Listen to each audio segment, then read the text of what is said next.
because you've got such a vast range. But even just meeting you today off air, you clearly, have you see the humour in life. You know what I mean? Often I try to see. I mean, because it's always very close to tragedy. That's the problem. You've probably got to keep it light because it's always coming around the corner. But Timothy, some people that do the job you do kind of lean into the serious side of things.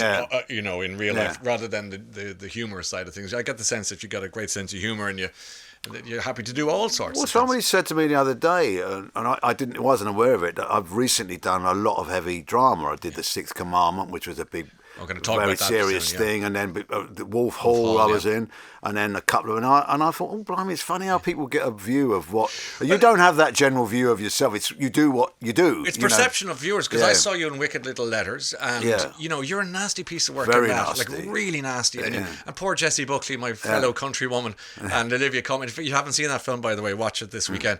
It's a gem of a movie. It's lovely. Yeah. But again, it's that they're sort of. both fantastic in it. Well, you're all. It's a great cast. And it's a great film, and I hope you enjoyed making that. I did. Yeah. They were lovely girls. Yeah, for sure. But you were not a nice man, and I didn't know what to expect coming in the door here today as a result. Well, you never know, do you? No, you don't. I can turn.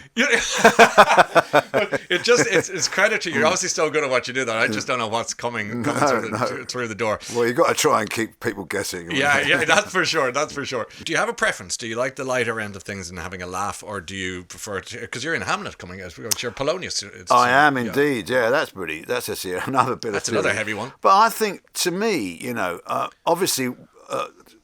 Each job veers towards one side or the other of things, but I think there's always, as far as I can see, one of my favourite things is where you get that mixture of both seriousness and actually the comic side of what plays out in an everyday. That there are, depending how you look at it, without in any way treading on people's tragedy or whatever, you can see there's always a ludicrous side to the things. And also where when you'll find, where terrible things happen, people often keep a very good, strong sense of humour to get through it, to actually get through it. So sometimes you'll veer one way, sometimes you'll veer the other. Sometimes you'll go straight down the middle and it can be, well, like Mike Leigh, for instance, who I've done a lot of work with. He's a master at creating this mixture of tragic comic characters. Heavy on the tragedy, but I know what you mean. But at the same time, you're quite right.